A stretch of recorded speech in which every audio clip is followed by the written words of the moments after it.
नमस्कार, मैं डॉक्टर श्रद्धा वशिष्ठ आपका सबकी शिक्षा में बेहद स्वागत करती हूँ। जैसा कि मैंने आप सभी को बताया था, पिछले महीने दिल्ली के शिक्षा विभाग ने एक नोटिफिकेशन जारी करा था, जिसमें यह बताया था कि वायु प्रदूषण के चलते दिल्ली के स्कूलों में ऑनलाइन पढ़ाई होगी और बच्चों को स्कूल नहीं आना होगा, क्योंकि वायु प्रदूषण की वजह से उनके सेहत के साथ खिलवाड़ दिल्ली का शिक्षा विभाग नहीं करना चाहता और दिल्ली और उसके आसपास के राज्यों में भी ऑनलाइन पढ़ाई की सुविधा बच्चों को दी जा रही थी। उसके बाद जब वायु प्रदूषण के स्तर में थोड़ी बेहतरी आई तो उसके बाद हाइब्रिड मोड की शुरुआत कर दी गई, यानी कि अभिभावकों को कहीं ना कहीं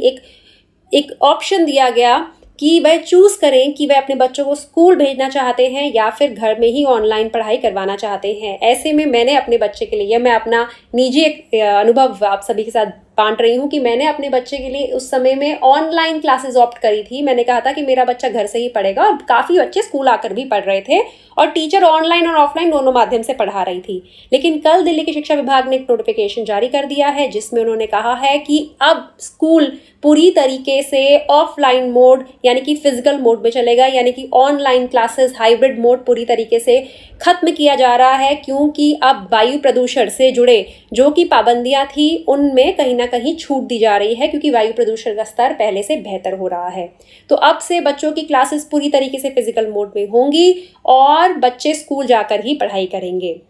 साथ ही इस नोटिफिकेशन को पढ़ते पढ़ते कहीं ना कहीं मेरे दिमाग में बात आ रही थी कि दिल्ली में वायु प्रदूषण की जो समस्या बढ़ती जा रही है, हर साल दिवाली के आसपास ये प्रदूषण की समस्या आती है, जिसकी वजह दिवाली ना होकर आसपास के राज्यों में जो पराली जलाई जाती है वह होती है और ऐसे में बच्चों के स्वास्थ्य पर असर पड़ता है, बच्चों के बड़ों के भी स्वास्थ्य पर असर पड़ता है। तो आपको क्या लगता है कि ऐसे समय में ऑनलाइन मोड ठीक रहता है या फिर ऐसे समय में बच्चों को स्कूल भेजना चाहिए, क्योंकि पढ़ाई से कहीं ना कहीं हमें खिलवाड़ नहीं करना चाहिए, क्योंकि जब ऑनलाइन ऑफलाइन में कंफ्यूजन होती है, कभी स्कूल जा रहे हैं कभी घर में पढ़ाई हो रही है, तो इसका असर बच्चों की पढ़ाई पर पड़ता है, टीचर के पढ़ाने पर भी पड़ता है। तो आप इस ऐसे में क्या सोचते हैं, आप ज़रूर कमेंट सेक्शन में लिखकर मुझे बताएं। और हाँ, आप हमें फेसबुक, इंस्टाग्राम और यूट्यूब पर ज़रूर फॉलो करें। अब मुझे डॉक्टर श्रद्धा वशिष्ठ को इजाज़त दीजिए। नमस्कार।